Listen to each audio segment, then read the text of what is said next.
ê phải tú lẩu lại nó đây xoay này cho tay của nó thế đây còn bia đó rồi cho mình nhổ thế rồi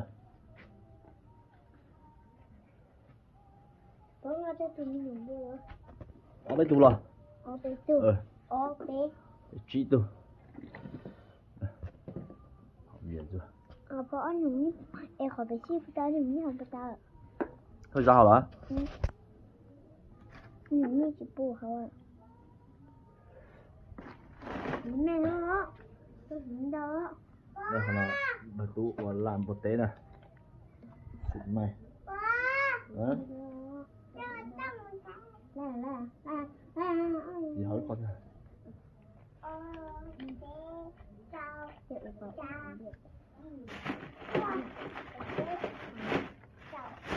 nó uống đời à chưa không cho nó có ngủ bye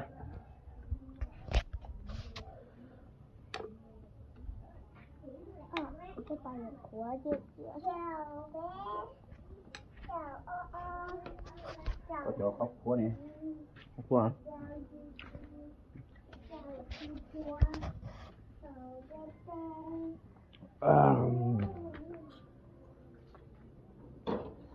trên mặt sư đầu dưới đó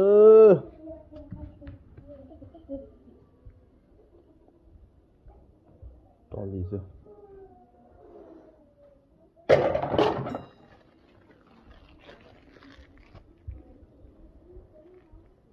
ống này tú này là có tông nó có đã hôn lệ này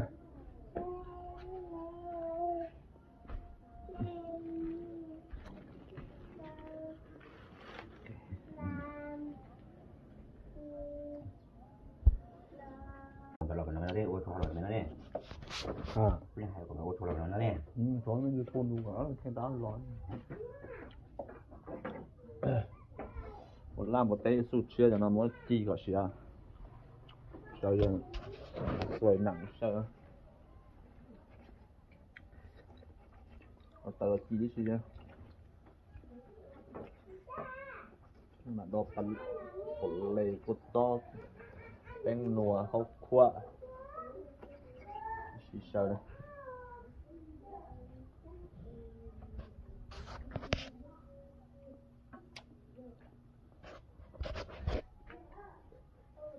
cho sao rồi tao một tay không tốt trông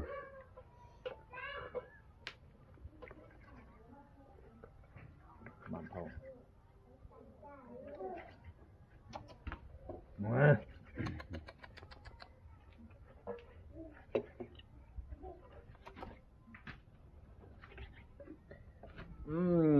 không biết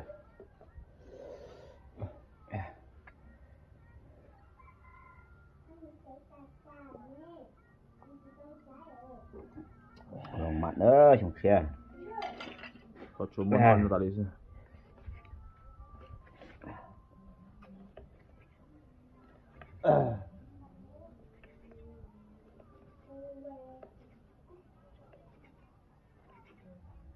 rồi nó nặng cho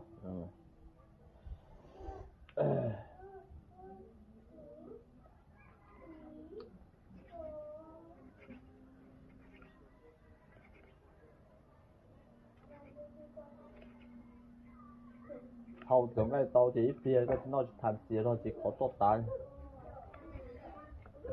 hầu yếu nó về đi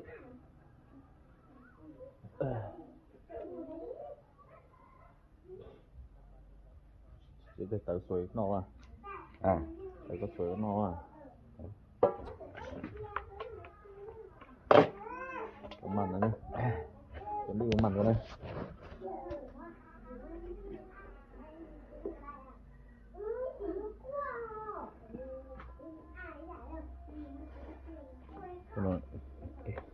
quay cái tiền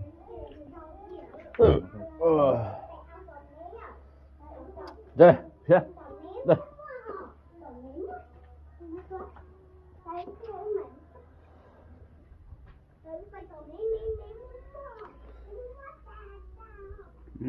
ăn chưa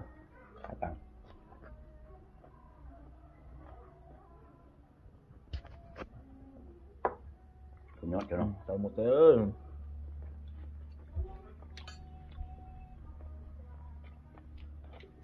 Tông ra đào toán hai trong xe ha. Tăng không đấy? Nhỏ hơn say à?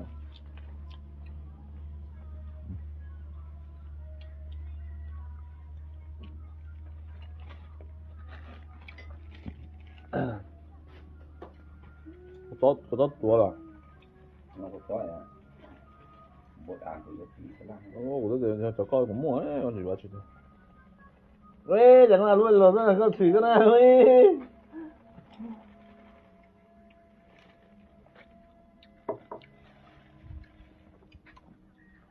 Giờ sẽ đi. có trâu nó đấy Ở gì? tại có trâu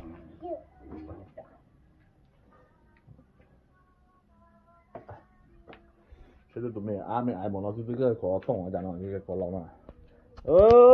Ủa là nói, cái. Chị à, thì bóng play à? Trời.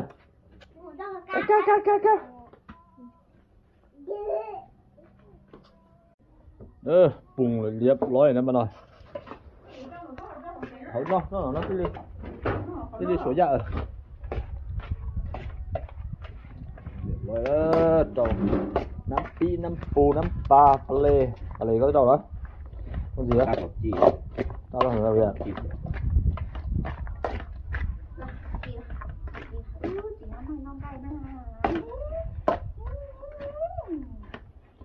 มันnó bỏ nó kia rồi. có cho mắc thịt không giờ mắc thịt quất tầm là giờ Khuất tầm. khác đấy Nè, ngang ứng bổng có gió. Khuất tầm tôi đây.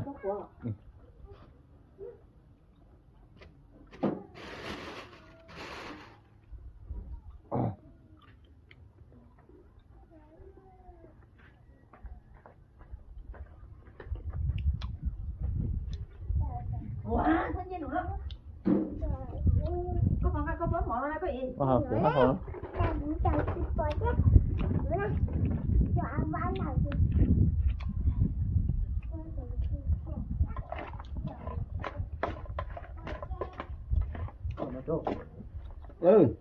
em rồi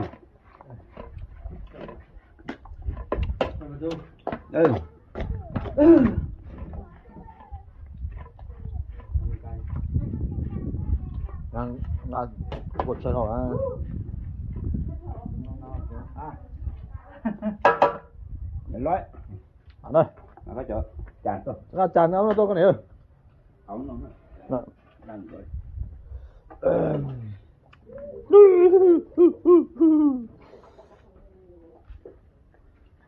Đây. Đây là khó su nữa. Cái nó rồi nè. Nó con chín chai vậy à? Đấy, sao rồi? Mấy châu em. Rồi để nắm tay đây đúng Ông không? biển rồi làm một tê. Ví dụ. Bước. Hay có một cái gì? Nữa bó chê ha. Rồi.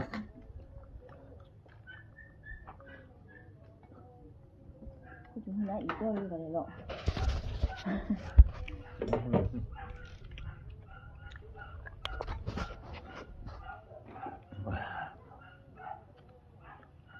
Ô, cái nhỏ của nhỏ Dạ. Bỏ chó đến nước qua, bỏ chó đi oxy này. cái gì là món lại đấy? Cái chỗ này còn thành lừa cái chết tua vậy. Rồi là cái câu gần thì Rồi. Ấy là nó phải nhầm nữa, nhánh non hết rồi. Tôi nhau nó chưa sờ. Rồi. Đó, gặp thế. Có con nào mà hay con nào cái này đâu mà món nhánh non. Em nói tôi ra.